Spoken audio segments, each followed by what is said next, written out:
One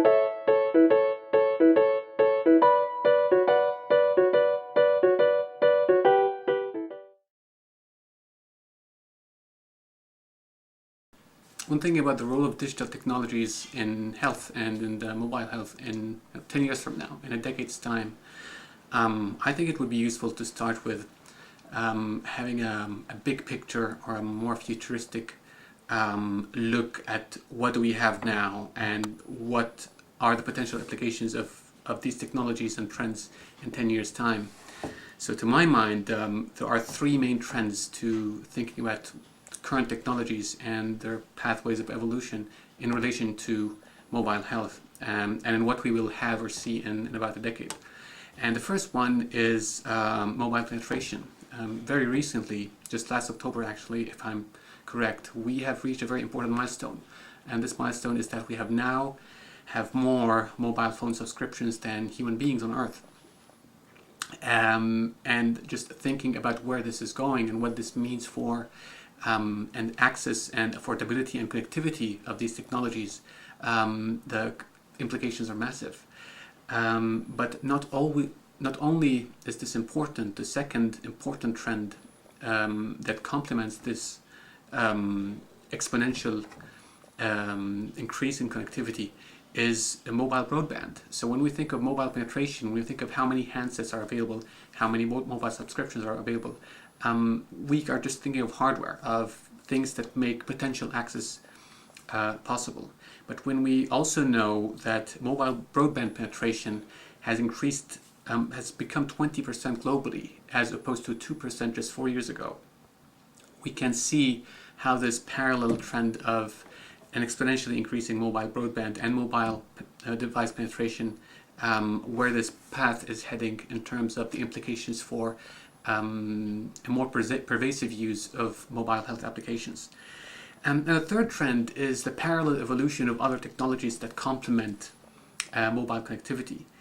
Naming just two that might be very relevant to the future of mobile health. One of them is remote sensing, which simply is the use of certain technologies that enable people who design these applications to use sensors to get information remotely about patients, people who use the end user applications. Up until now, most of mobile health applications rely on patient reporting, and this is not genuine, this is not true real-time reporting, because there's still that human lag. But when you're using remote sensing, the possibilities are of course amplified. Another thing which I recently blogged about is the advancements in 3D printing technologies. And we are hearing about the increasing affordability that 3D printing makes it, and the possibilities what this means for healthcare. And perhaps for the purpose of talking about this in a few minutes, I will not be able to expand on what's going on in the 3D printing world vis-a-vis the healthcare world, but we can see how many of these technologies, when paired with mobile health applications, could what the implications would be in a massive advancements in healthcare, especially in low-income countries. So the three trends: the increase in mobile penetration, mobile broadband, and the parallel increase in these new technologies that complement the development of applications for mobile health. We are seeing the general trend is that healthcare is becoming immediate, individualized, and more accessible and affordable. When thinking about the possibilities of what all of this means, of what this exponential technological change, what are the consequences of this massive technological transformation, I think we have to, as much as we need to be optimistic about the future, we also need to be to have some reserved optimism. I'll get that in a minute. But I think the main implications of all of this is that for countries, for low-income and developing countries, this means that they will essentially be able to leapfrog the design of their healthcare administration systems, something which the more compartmentalized application of mobile health solutions so far has attempted to address, but to varying degrees of success. Also, there's massive potential for these technologies to complement healthcare solutions where the lack of widespread expert knowledge is a problem.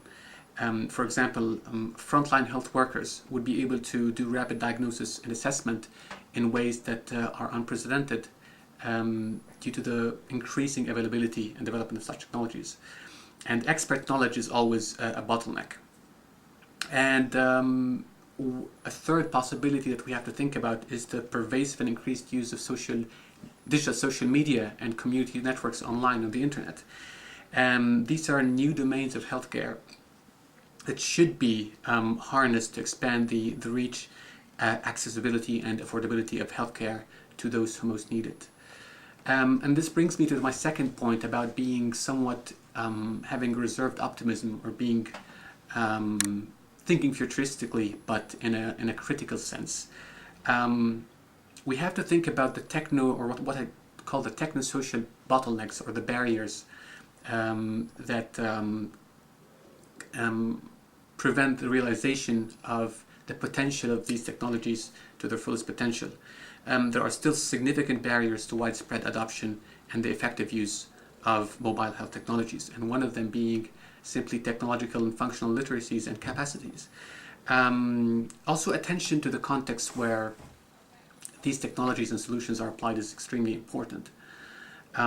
We are seeing technologies that often are designed, or solutions that are designed around proprietary technological systems. Some governments use software or operating systems that are not open, or proprietary software.